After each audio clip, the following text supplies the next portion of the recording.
4 বছরে ৪৩,০০০ বার ধর্ষিত কিশোরী। শিরোনামটি শুনে আঁতকে ওঠারই কথায়, কিন্তু এটাই সত্যি।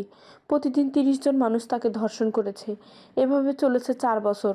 বয়সন্ধিকাল পার না হওয়া কার্লা জাসিন্টো নামের ওই কিশোরী নিজেই এটা জানিয়েছেন।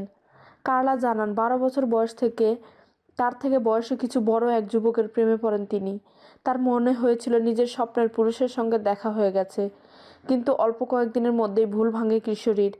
কিন্তু সেই ভুলের খেসারত যে এত কঠিনভাবে দিতে হবে তা যেন স্বপ্নেও ভাবেননি সে।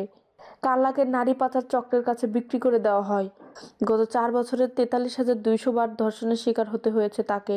শুধু তাই নয়, যার হাতে তাকে বেচে দেওয়া হয় সেখানে তাকে নির্দেশ দেওয়া হয় প্রতিদিন ৩০ জন পুরুষের শয্যাসঙ্গী হতে হবে তাকে।